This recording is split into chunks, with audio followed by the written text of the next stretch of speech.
Sponsored by Aerocom. We're here at the Liversedge Media Suite following tonight's 3-2 win against the home side, and I'm joined by Jonno Bell, one of our first team coaches. Jonno, that was a tough evening. You must be really pleased with the win tonight. Yeah, I mean, we knew before we came here it was going to be a tough day down the bottom, scrapping for the lives. I think a win for them would have put them right back in the mix to, look at stay up. I think they've got 7 games to go now. But, with a form side in the league and everybody's looking at that, so it puts a bit of a target on your back. But it's never easy when you come to places like this. They're going to go long, direct.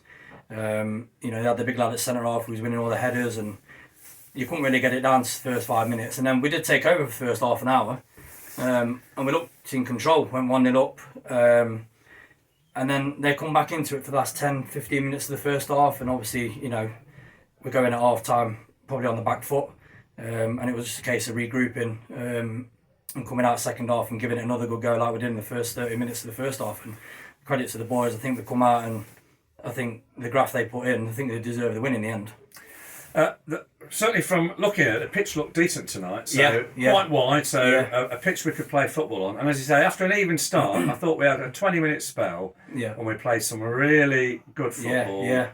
Liam Moran scoring again, lovely cross by Niall Davey, knocked in by Moran.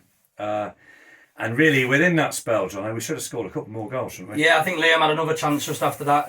That's just gone wide. Fair play to Liam. Since he's come back off his loan, I think everybody's buzzing for him to be getting back on the goals. He's scoring quite a few at the moment, and it's good for his confidence as well. He probably could have got another one on Saturday. He could have come away with 2 tonight. But it's just a case of, the boys digging in and, getting a result. But 1-0, 3-2, it's all the same result at the end of the day. We just have to keep plugging away, and there's nothing more. There's no more chat in the change room other than the next game. Obviously going to the weekend now, and it's all on the front foot. After about half an hour, I thought the game changed a bit, and they got on top of us, and they had 3 or 4 decent efforts at goal in the build up to half time. Are you able to explain from a coach's point of view why games change like that, or if we could do that, we could. You could talk about mentality, and we probably, we like you just said, we played some great football. Yeah, we did. We were putting 10, 15 passes together and getting great areas. Yeah. They changed their shape after about half an hour, and I think we struggled to adapt to it. That happens in football. That's what their managers are there for, to look at the game and change things. And we probably just didn't adapt straight away because they were a 3-5-2. And then they dropped into a back 4. And I think we probably just struggled to adapt to that to start with. And then at half time we did touch upon it, and I think we picked that up quite well second half. They actually kept them out from some decent chances they had. We then gave away a first goal in 4 games. It was really, really soft goal, right on the stroke of half time. Yeah. So that's a bit of a downer. And then I thought the early part of second half, that they got the crowd behind them. They put us under a bit of pressure. And we relied a bit on our defence then, just to keep us in the game. Yeah, you could hear their team talk at half time. They were on the front foot, and they were saying, the game's there for the taking and that. And we obviously the goal's soft, but we don't touch on that too much. It's I know Nat's made a pass back, but Nat's been brilliant all year, so you give me a yard for that. We get away with that one. But they've gone in at half time, and they're absolutely buzzing. You could hear their change room. There was noise. The gaffers were talking on the front foot about going to take the game to us and putting it on us. And for the first 5 minutes, they came out and. They went direct and tried to get in and around the strikers, but I thought we dealt with it really well. Then we go 2-1 up, and then obviously then you get to the penalty. Well, the 2-1 up, first of all, I spoke to Ollie after the game on Saturday because it was his 101st game, and I said to him, difference between his last one at Carlton and this one, you ain't not getting as many goals. So he pops up with a lovely goal tonight. Put us 2-1 up, and you think, excellent, let's just see it out, and within 5 minutes...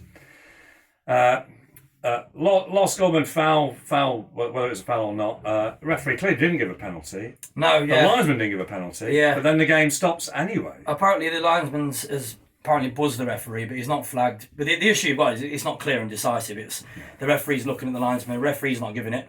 Linesman's not clearly giving it. And then he blows his whistle while the ball's technically still in play. Yeah. And then next minute there's a penalty. Whether it's harsh or not, it's not clear, and it doesn't help anybody at all. To be fair, I think their bench was saying the same thing. He's not giving it, so I don't know why he's blew up during the game. No, he didn't seem it. Either way, they get the penalty. He took it well. He scored it well. Yeah, good point. So it's game on then, and you're thinking we've let the lead slip twice. We're away from home on a Tuesday night against a team battling against relegation. Can we see it out and get a point? but we do better than that with cracking goal at the end. It's a great run, to be fair, from Sarge from deep, and Skipper's got the ball on the right and unselfish. He rolls him in, and he puts it in the back of the net. And first time shot, bang. Yeah, first time back of the net, and Sarge gets in some great positions. His energy is fantastic, so he deserves that goal as well. And then to go and see the game out the way we did in the down our right hand side, I thought Skipper kept the ball superbly well in the corner. I think we killed about 5 or 6 minutes. Whatever the referee was adding on, it just kept adding 30 seconds on and 30 seconds on. But we were quite professional towards the end, seeing it out, and I thought the lads at the back defended superbly, and I think we probably deserved the win, to be honest with you. One of the things both Mark Harvey and Ollie said on Saturday after the excellent win at Stocksbridge was, we've got 2 games in hand, we're 10 points off the playoffs. Yep. So the Stocksbridge win counts for nothing unless we win the games in hand. Yep. We've done that tonight. Yep. Focus now on Saturday then? Yeah, it's 100%. It's one game at a time. No one's bothered about the second or third game after this. It's one game at a time. We come out at the back end of November, and I think everybody can say that we had a poor run of form, and the right thing to do was protect the pressure off the lads and just say go out and enjoy it and just put the shift in and do the basics right. And I know the form, I think it's last 10 or 11 games, it's been brilliant. Whether we've played good or bad, the lads have just put 100% in. They train well, they work hard. There's great togetherness in the changing room. So we go into Saturday, and it's not just a class. It's not necessarily another game because we know where we are now. Yeah. We are moving forwards. And I think we deserve to be pushing on now. So hopefully going into Saturday, the confidence is there. And it's the same outcome. And final point, John, before I let you go and have your drink before we all get home.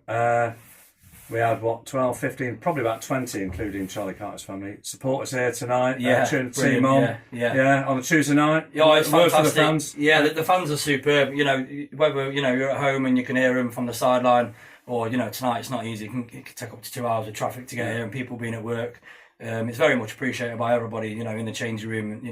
There's a lot of volunteers at the club are superb behind the scenes. But to travel here tonight, just a massive thank you to the fans. Jonno Bell, thanks ever so much for joining us. Well done tonight. See you next week.